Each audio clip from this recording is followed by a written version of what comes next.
Morning students. आज अपन discuss करने जा रहे हैं डिजिटल इलेक्ट्रॉनिक्स एंड कम्युनिकेशन का नेक्स्ट टॉपिक। इससे पहले टॉपिक में अपन ने पढ़ा था ऑपरेशनल एम्पलीफायर। और ऑपरेशनल एम्पलीफायर क्या है? एक वोल्टेज कंट्रोल डिवाइस है जो वोल्टेज को कंट्रोल करने के काम आती है। वोल्टेज कंट्रोल करने का मीन कि जिस भी लेवल के ऊपर अपने को वोल्टेज चाहिए उस लेवल के ऊपर एम्पलीफायर है अपने को वोल्टेज है वो प्रदान करता है। आज अपन पढ़ेंगे कि एक ऑपरेशनल एम्पलीफायर में फीडबैक प्रोसेस क्या होती है। तो काफ़ी इम्पोर्टेंट है।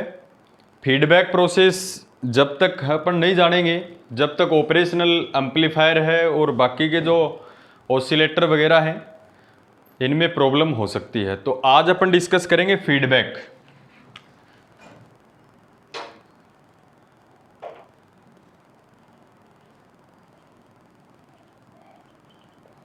Feedback amplifier.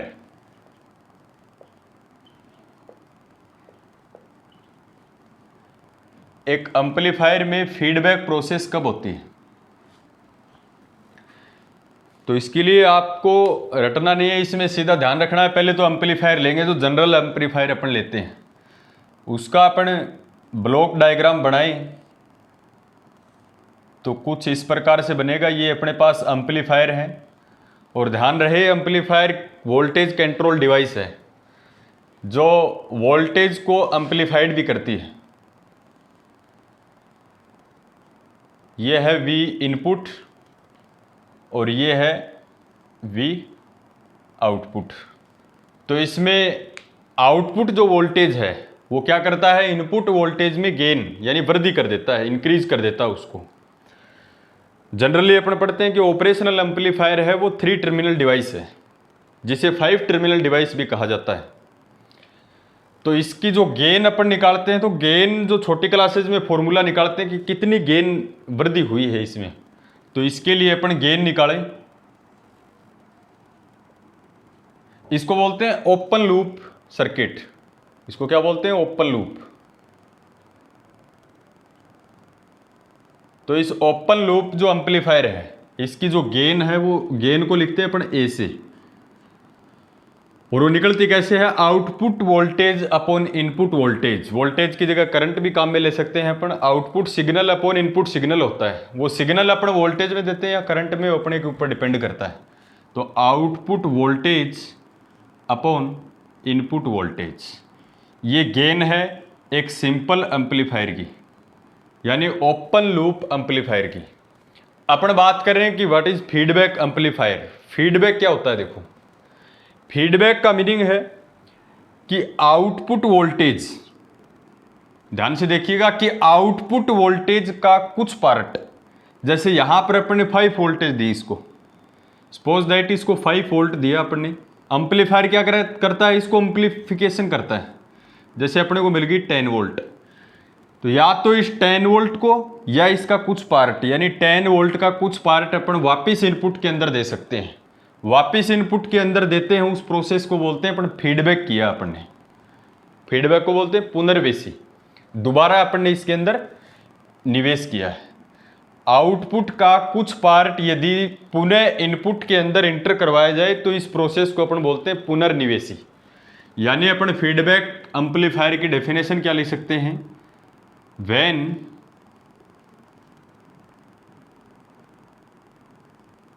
the sum part यानी कुछ भाग of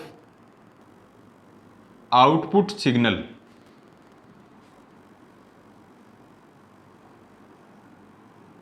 the sum part of output signal applied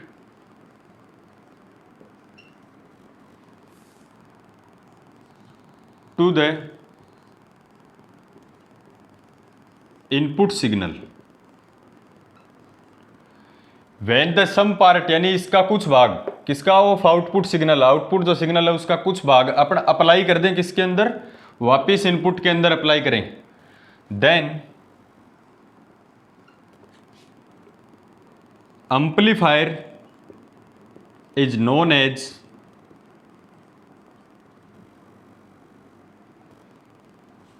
feedback amplifier.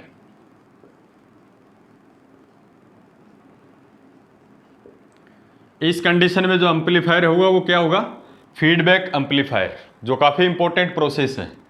When the sum part of output signal, यानी आउटपुट सिग्नल का कुछ भाग applied to the input signal, input signal में applied कर दें, तो जो एम्पलीफायर होगा वो कैसा होगा? फीडबैक एम्पलीफायर होगा। तो फीडबैक जो एम्पलीफायर है उसका ब्लॉक डायग्राम किस प्रकार से बनेगा?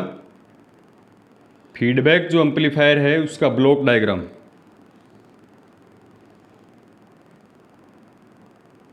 ये जैसे अपने पास एम्पलीफायर है,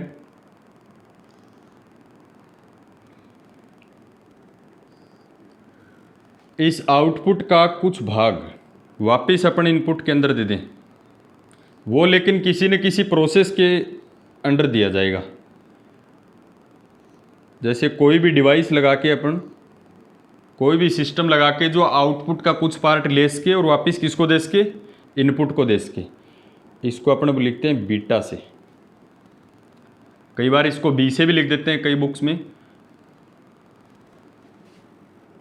तो ये अपना था वीओ आउटपुट। इस आउटपुट का कुछ भाग लिया,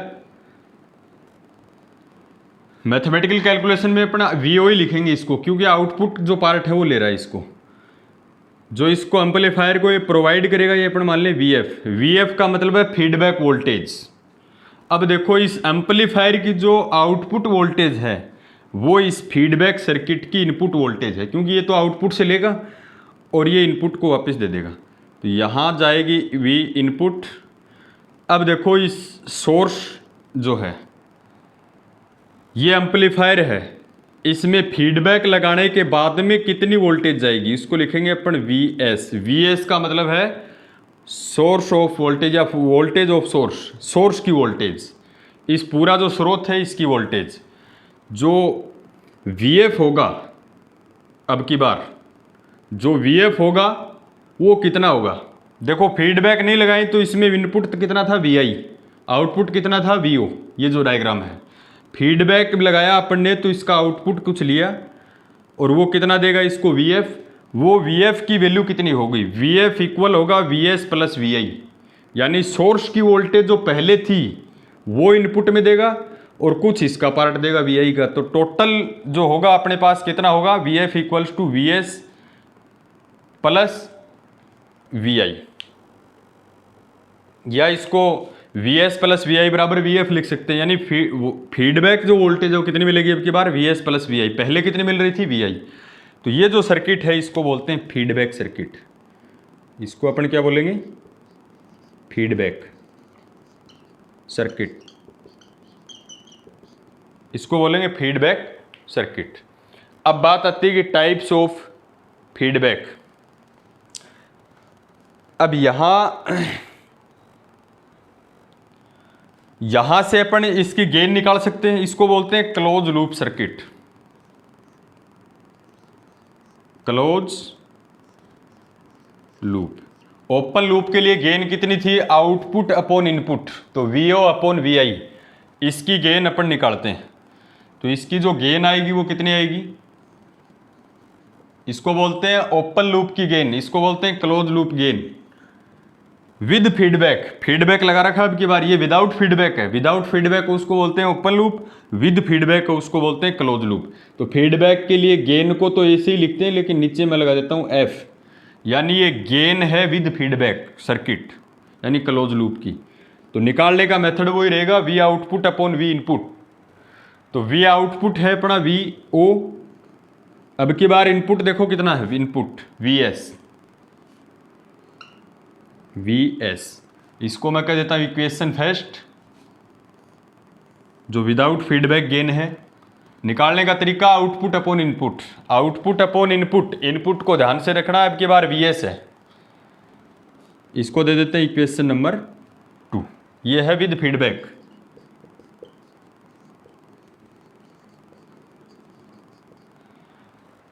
तो इंपॉर्टेंट है कि फीडबैक क्या है? यदि आउटपुट का कुछ पार्ट यदि इनपुट में दोबारा अपन अप्लाइड कर दें तो इस सिस्टम को कहेंगे फीडबैक एम्पलीफायर। फीडबैक एम्पलीफायर में ये जो डायग्राम दिख रहा है इसको बोलते हैं feedback circuit.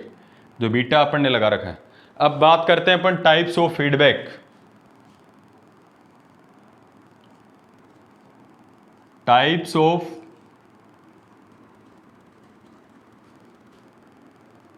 Feedback amplifier. Types of feedback amplifier. तो टाइप्स ऑफ फीडबैक एम्पलीफायर में दो प्रकार के होंगे टाइप। फीडबैक एम्पलीफायर जो है वो दो प्रकार के होते हैं। पहला जो पार्ट है वो है positive feedback amplifier. Positive feedback amplifier क्या होता है? देखो, एक एम्पलीफायर अपन बनाए, ऑपरेशनल एम्पलीफायर अपन इसमें बनाए,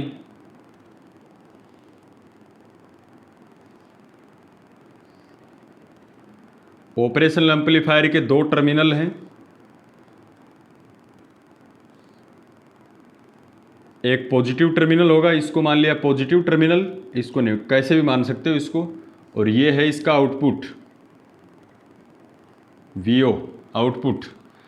अब देखो फीडबैक जो सर्किट है, अगर अपन पॉजिटिव इनपुट के जैसे इसका आउटपुट वोल्टेज है तो अपन क्या करते हैं, इसका आउटपुट वोल्टेज लेके अपन इसको इनपुट में देते हैं। अब मेन फैक्ट ये है कि इसका जो आउटपुट वोल्टेज है वो इनपुट के कौन से टर्मिनल को आप दे रहे हो। तो मैंने मान लिया कि इसका कुछ पार्ट लेके मैंने इनपुट में दिया, लेकिन इनपुट के भी कौन से सिग्नल में, इनपुट के सिग्नल में दिया पॉजिटिव टर्मिनल के अंदर। इसमें कुछ रेजिस्टेंस हो सकता है, ये जरूरी नहीं कि जितना वो आउटपुट अपन लें वो पूरा का पूरा इनपुट में जाए। तो इसको बोलते हैं RF। RF का मीनिंग है फीडबैक रेजिस्टेंस, और यहां अपन ने इसको इनपुट दे दिया। कौन से टर्मिनल के अंदर दिया अपन ने? पॉजिटिव टर्मिनल के अंदर इनपुट दिया अपन ने, तो इसको कहेंगे पॉजिटिव फीडबैक एम्पलीफायर। यानी when the output voltage applied to the positive terminal of the operational amplifier, then this amplifier is known as positive feedback amplifier. क्या लिखना है? When the output signal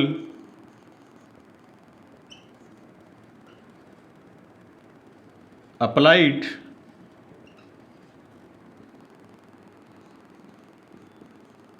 to the positive terminal, जिसको अपन क्या बोलते हैं, non inverting terminal भी बोलते हैं। When the output signal applied to the positive terminal,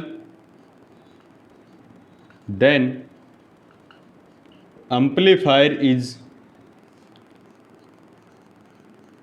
known as positive feedback amplifier। ये इसकी डेफिनेशन हो जाएगी। जब आउटपुट सिग्नल को अप्लाइड कर दें अपन किसी में पॉजिटिव टर्मिनल के अंदर, तो उस कंडीशन में जो एम्पलीफायर होगा वो क्या कहलाएगा? पॉजिटिव फीडबैक एम्पलीफायर कहलाएगा। अब पॉजिटिव फीडबैक एम्पलीफायर में आपको ध्यान रखना है कि इसके अंदर आउटपुट जो वोल्टेज है वो इंक्रीज होती है, यानी आउटपुट वोल्टेज बहुत ज़्यादा हो जाती है। जैसे अपन इनपुट की बात करें तो इनपुट अपन ने इस प्रकार से दिया, तो इसमें आपको आउटपुट है वो काफ़ी ज़्यादा मिल सकता है। इसमें आउटपुट है वो इंक्रीज होगा, बट सबसे मेन जो कमी है इस पॉजिटिव फीडबैक की वो क्या रहेगी कि वो स्टेबल नहीं होगी। इसमें जो आउटपुट रिजल्ट है वो स्टेबल नहीं होगा, इसलिए इसको बोलते हैं अनस्टेबल कंडीशन। पॉजिटिव फीडबैक को क्या बोलते हैं? अनस्टेबल। इसको बोलते हैं अनस्टेबल। स्टेबल नहीं है इसमें। अब स्टेबल क्यों नहीं है इसका डिस्कस करेंगे अपन। जैसे कोई भी एक्सपेरिमेंट करते हैं, अपन ने एम्पलीफायर लगाया और एम्पलीफायर पॉजिटिव जो फीडबैक है उसकी वजह से अपने कुछ ये 100 वोल्ट ये काफ़ी ज़्यादा देता है, जैसे 150 वोल्ट 200 वोल्ट इस प्रकार से, तो उसको अपन स्टेबल करना चाहिए। तो पॉजिटिव फीडबैक यदि अपन ने लगा रखा है तो उसको अपन कंट्रोल नहीं कर सकते, बहुत ही रेयर केस में कर सकते हैं। इसलिए इस प्रोसेस को बोलते हैं अनस्टेबल प्रोसेस। यदि पॉजिटिव फीडबैक एम्पलीफायर है तो आउटपुट का कुछ पार्ट अपन ने पॉजिटिव टर्मिनल में दिया तो ये बन गया positive feedback amplifier. Positive feedback amplifier में आउटपुट बहुत ज़्यादा होती है, इसलिए इसको अनस्टेबल आउटपुट डिवाइस भी इसको बोलते हैं। इसका एग्जाम्पल की अपन बात करें तो इसका जो एग्जाम्पल होगा, देखो इस प्रकार की वेव जो है, इनपुट कम है आउटपुट ज़्यादा है, तो इस प्रकार की वेव आपको चाहिए ऑसिलेटर में। इसलिए पॉजिटिव फीडबैक एम्पलीफायर को ऑसिलेटर भी कहते हैं। ऑसिलेटर में काम में लेते हैं जिसका आउटपुट अपने को ज़्यादा चाहिए। दूसरा अपन बात करें नेगेटिव फीडबैक एम्पलीफायर।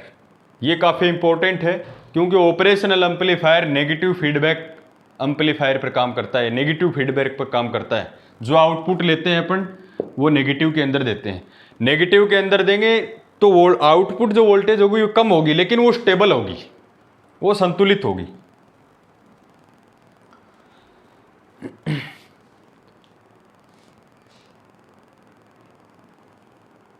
तो मैं इसको एक बार मिटा देता हूं यहां से।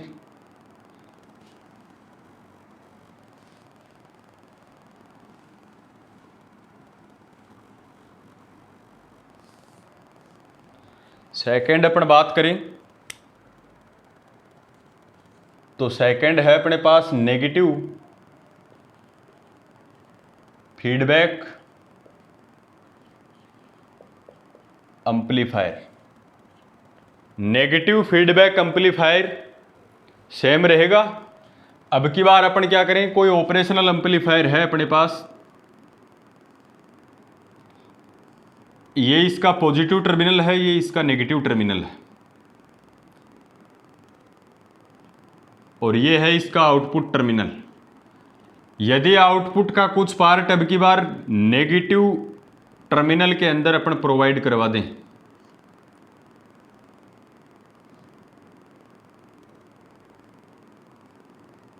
जिसको बोलेंगे फीडबैक रेजिस्टेंस, तो नेगेटिव में अपन अप्लाइड करा दें तो इसको बोलते हैं नेगेटिव फीडबैक एम्पलीफायर। यानी अपने को क्या लिखना है,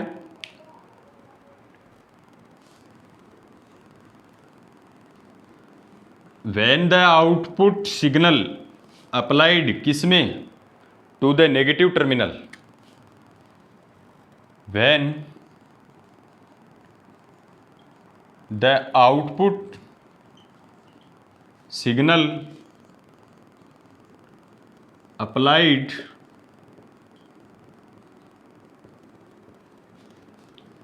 टू द नेगेटिव टर्मिनल, जिसको इन्वर्टिंग टर्मिनल भी अपन बोलते हैं, to the negative terminal, then amplifier is known as negative feedback amplifier. तो सीधा सा है, सीधी सी बात है, पॉजिटिव फीडबैक एम्पलीफायर में आउटपुट का कुछ पार्ट पॉजिटिव टर्मिनल में अप्लाइड करते हैं, नेगेटिव फीडबैक अपने से पूछता है तो आउटपुट वोल्टेज है वो नेगेटिव टर्मिनल के अंदर अप्लाइड करते हैं। इसके एग्जाम्पल की बात, इसके लिए मैं आपको बता देता हूँ कि इसमें आउटपुट वोल्टेज है वो डिक्रीज होगी। डिक्रीज का मीनिंग ये नहीं है कि अपन ने इनपुट दिया उससे भी कम होगी, डिक्रीज का मतलब पॉजिटिव फीडबैक के कंपेयर में कम होगी, आउटपुट कम होगी, तो इसको अपन बोल सकते हैं स्टेबल। कम होगी और स्टेबल होगी, सबसे मेन इंपॉर्टेंट वर्ड। ऐसा कौन सा एम्पलीफायर होगा जिसमें आउटपुट वोल्टेज है जो सूटेबल, जितने आपने को चाहिए वो स्टेबल होगी, तो उसको बोलते हैं नेगेटिव फीडबैक। इसलिए जितने भी एम्पलीफायर बनाए जाते हैं उसमें नेगेटिव फीडबैक का उपयोग किया जाता है, ध्यान रखना, नेगेटिव फीडबैक। और जितने भी ऑसिलेटर बनाए जाते हैं उसमें पॉजिटिव फीडबैक का यूज किया जाता है। क्यों किया जाता है कि ऑसिलेटर में आउटपुट वोल्टेज इंक्रीज यानी बहुत ज़्यादा चाहिए आपको, तो आपको बहुत ज़्यादा चाहिए तो आउटपुट का कुछ पार्ट लेके पॉजिटिव में आप इन्वेस्ट कर दीजिए, अप्लाइड कर दीजिए। और सूटेबल आपको चाहिए, सूटेबल आपको चाहिए तो एम्पलीफायर क्या करेगा, इसका आउटपुट वोल्टेज है वो नेगेटिव टर्मिनल के अंदर आप अप्लाइड कीजिए, एक्सपेरिमेंट करते हो फिजिक्स के अंदर किसी भी प्रकार का, तब वो बन जाएगा एम्पलीफायर। तो इसका एग्जाम्पल है एम्पलीफायर। जितने भी एम्पलीफायर हैं उसमें किस प्रकार के फीडबैक का उपयोग किया जाता है? तो there are two feedback, positive and negative. तो एम्पलीफायर में नेगेटिव फीडबैक का उपयोग किया जाता है, ध्यान रखना। अब इसकी मैथमेटिकल प्रोसेस अपन थोड़ी सी कर लेते हैं। पूरा एक ही टॉपिक होगा, फीडबैक एम्पलीफायर। फीडबैक एम्पलीफायर में क्या है, यदि आउटपुट का कुछ पार्ट इनपुट में अप्लाइड कर दिया जाए तो उसको बोलते हैं फीडबैक एम्पलीफायर। फीडबैक एम्पलीफायर में अपन ने पढ़ा है कि फीडबैक किस प्रकार से जोड़ा जाता है, गेन है वो किस प्रकार है। एक ओपन लूप की गेन होगी we output upon V input, एक होती है क्लोज लूप की गेन। क्लोज लूप की गेन अपने पढ़ा है, वी आउटपुट था V0 और वी इनपुट क्या था, VS, जो क्या था VS प्लस VI, जो फीडबैक वोल्टेज था वो। तो अपन इसकी मैथमेटिकल प्रोसेस करते हैं। ये दोनों फीडबैक, टाइप्स ऑफ फीडबैक,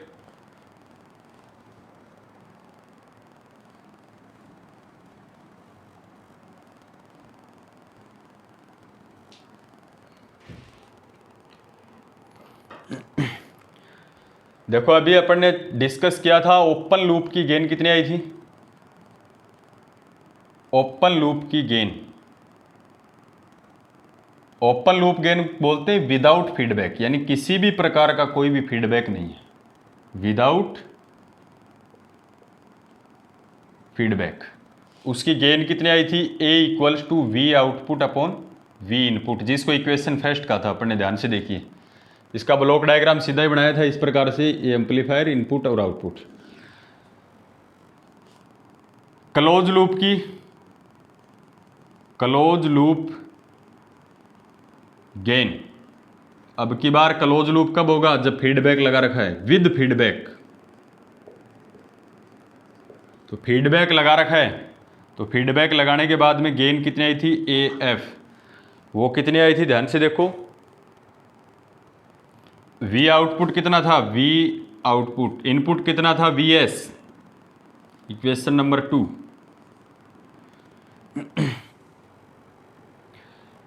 वो किस प्रकार का डायग्राम था अपने पास, ये यहां एक फीडबैक सर्किट था जिसको बीटा बोला था अपन ने। ये आउटपुट, आउटपुट का कुछ पार्ट लिया इसने, ये फीडबैक वोल्टेज, यहाँ क्या था VS, यहाँ क्या था V इन। तो ये जो V फीडबैक है, फीडबैक वोल्टेज, वो किस किस के योग के बराबर था, VS प्लस V इन। तो यहाँ पर बीटा की अपन गेन निकाले, यानी फीडबैक एम्पलीफायर की गेन, फीडबैक सर्किट गेन। इस फीडबैक की गेन कितनी आएगी, बीटा। क्या होता है आउटपुट, इस बीटा के लिए आउटपुट क्या है, VF, फीडबैक वोल्टेज, इनपुट क्या है, VO, इक्वेशन 3। ये काम अपन ने कर लिया था इक्वेशन 3 तक। अब देखो इसकी मैथमेटिकल प्रोसेस है वो किस प्रकार से करते हैं। एक अपन जानते हैं, थोड़ी देर पहले डिस्कस किया था डायग्राम में, VS और VI, यानी सोर्स की वोल्टेज और इनपुट वोल्टेज को ऐड करें तो क्या आता है, VF। और यहां से V इनपुट कितना होगा,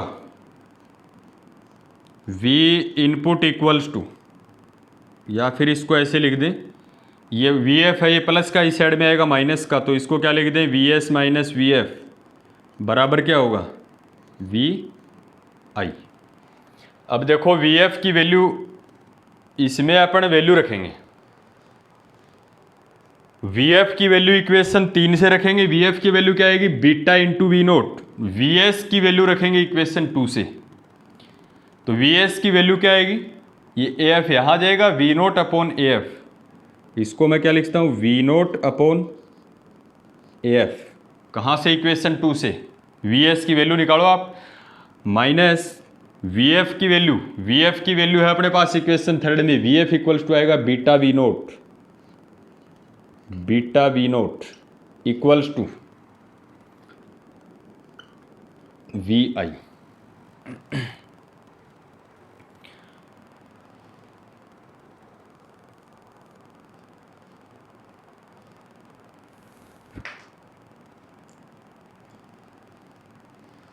अब यहां से अपन क्या करेंगे, VI को अपन क्या लिख सकते थे, VI को भी अपन लिख सकते हैं क्या, V0 upon A, V0 upon A.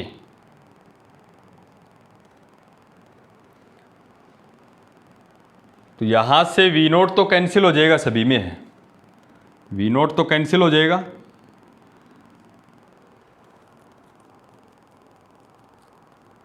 V0 तो कैंसिल हो जाएगा। तो यहां क्या आएगा, then this implies 1 upon AF minus beta equals to 1 upon A. V0 तो कैंसिल हो गया, यहाँ से AF की वैल्यू निकालो कैसे भी करके, ये आ गया 1 अपॉन AF इक्वल्स टू, ये माइनस बीटा है प्लस बीटा हो जाएगा इस साइड में जाके, तो बीटा प्लस 1 अपॉन ए, एलसीएम कितना आएगा ए, यहाँ क्या आएगा ए बीटा प्लस 1। अपने को फीडबैक की गेन चाहिए, तो यहाँ से AF कितना आएगा, इसको उल्टा करोगे ना तो ये क्या हो जाएगा A upon 1 plus A beta. ये आपने BSc में पढ़ा होगा इलेक्ट्रॉनिक्स के अंदर, ये है फीडबैक गेन। क्या है ये, फीडबैक गेन। ए होती है गेन, F लग गया इसका मतलब फीडबैक गेन। AF बराबर क्या होता है, A upon 1 plus A beta, जिसमें बारक हुसैन कसौटी का यूज़ करके अपन ए बीटा को भी डिफाइन करते हैं ऑसिलेटर के अंदर। तो ये इसका रिजल्ट है। तो आज का अपना लेक्चर था फीडबैक एम्पलीफायर। फीडबैक एम्पलीफायर क्या होता है, फीडबैक एम्पलीफायर कितने प्रकार के होते हैं, और फीडबैक एम्पलीफायर की गेन है वो कितनी होती है, वो अपन ने निकाली। तो आई होप आपको समझ में आया होगा। लेकिन जो भी प्रॉब्लम है आप कमेंट में पूछ सकते हो, पर्सनली पूछ सकते हो।